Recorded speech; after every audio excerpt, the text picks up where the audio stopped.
Di tahun 2022 banyak perubahan peraturan YouTube untuk memudahkan para penggunanya, mulai dari konten anak-anak, perubahan layanan, tab komunitas, sampai algoritma YouTube.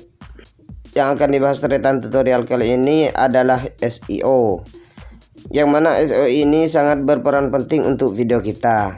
Karena dari itu kita harus membuat kata kunci yang sangat tepat. Untuk membuat kata kunci yang sangat tepat, kita bisa menggunakan aplikasi TubeBuddy.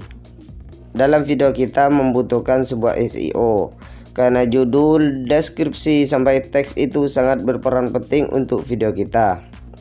Tapi meskipun semua punya peran masing-masing, namun tidak semua sama. Yang dimaksud di sini tingkat rankingnya berbeda, ada yang rendah, ada yang tinggi.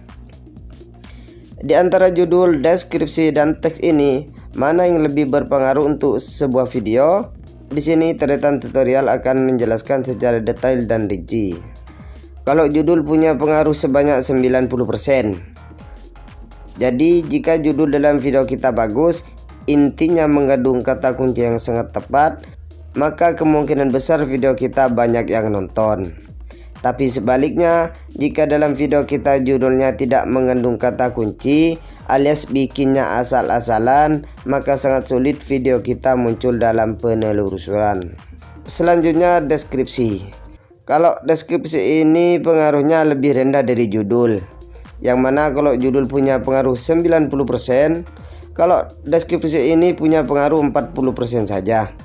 Tapi meskipun deskripsi ini rendah pengaruhnya, tapi sangat berguna buat video kita. Karena kadang-kadang video kita muncul itu karena deskripsi yang kita buat sangat relevan.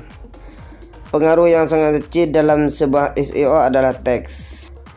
Teks ini meskipun rankingnya bagus, tapi kalau untuk sebuah video maka pengaruhnya sangat kecil, yaitu hanya 10% saja. Kecil banget kan? Tapi meskipun pengaruhnya paling kecil, kita harus pakai teks ya. Soalnya meskipun kecil, itu sangat pengaruh juga untuk sebuah video.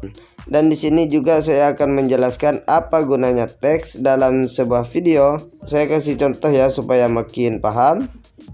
Teks dalam video itu fungsinya ketika orang salah ngetik, maka yang disodorkan video kita. Contoh, ketika seseorang mengetik Bank Indonesia, harusnya belakangnya ini kan huruf K, sedangkan sama seseorang hurufnya dikasih huruf G.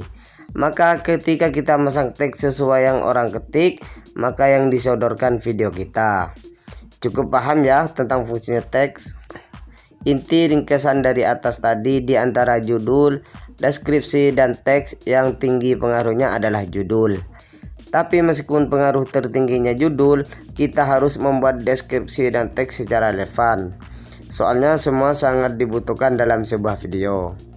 Sebelum Tretan Tutorial mengakhiri video ini, bagi yang belum subscribe silahkan tekan tombol subscribe-nya dan nyalakan lonceng notifikasinya, supaya ketika Tretan Tutorial mengupload video terbaru, teman-teman dapat notifikasinya. Jika video ini bermanfaat, silahkan share sebanyak-banyaknya. Sampai bertemu lagi di video selanjutnya. Wassalamualaikum warahmatullahi wabarakatuh.